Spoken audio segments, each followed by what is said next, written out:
वित्त मंत्री ने हाल ही में 2025-26 का केंद्रीय बजट प्रस्तुत किया, जिसने मध्यम वर्ग के लिए आयकर में महत्वपूर्ण राहत की घोषणा की है। यह बदलाव मध्यम वर्ग की वित्तीय संभावनाओं को नई ऊंचाइयों तक पहुंचाने के लिए एक महत्वपूर्ण कदम है। नई कर व्यवस्था के अंतर्गत अब Rs 12 लाख तक की वार्षिक आय पर किसी भी प्रकार का कर नहीं लगेगा। यह एक सकारात्मक दिशा में उठाया गया कदम है जो आम जनता की क्रय शक्ति को बढ़ाएगा। इसके अलावा मानक कटौती और राष्ट्रीय पेंशन प्रणाली में निवेश के जरिए वेतनभोगी वर्ग के लोग Rs 13 7 लाख तक की आय पर शून्य कर का लाभ उठा सकेंगे।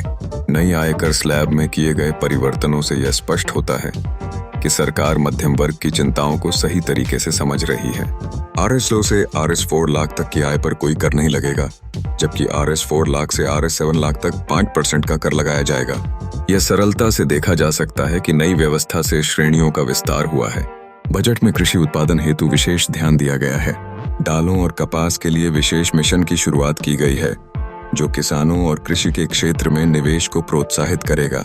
इसके साथ ही राष्ट्रीय विनिर्माण मिशन की स्थापना का उद्देश्य उद्योग के क्षेत्र में विकास और नई नौकरियों का सृजन करना है। बीमा क्षेत्र में प्रत्यक्ष विदेशी निवेश की सीमा को 100% तक बढ़ाना भी इस बजट का एक महत्वपूर्ण पहलू है, जो निजी निवेश को आकर्षित करेगा। इन सभी उपायों का मुख्य लक्ष्य आर्थिक विकास को गति देना है, जिससे देश में समग्र समृद्धि का माहौल बने। मध्यम वर्ग को वित्तीय राहत देने की कोशिशों के बीच सरकार ने समावेशी विकास को भी प्राथमिकता दी है। यह बजट यह दर्शाता है कि सरकार मौजूदा हालात को सुधारने के लिए प्रतिबद्ध है और वित्तीय स्थिरता लाने के लिए ठोस कदम उठा रही है। इस लेख में जो परिवर्तन किए गए हैं, वे न केवल मध्यम वर्ग के लिए बल्कि समग्र अर्थव्यवस्था के लिए लाभकारी साबित होंगे। आखिरकार ये सभी बजटीय घोषणाएं हमें यह विश्वास दिलाती हैं कि आने वाले समय में आर्थिक विकास की गति तेज होगी और मध्यम वर्ग की जीवन शैली में सुधार देखने को मिलेगा।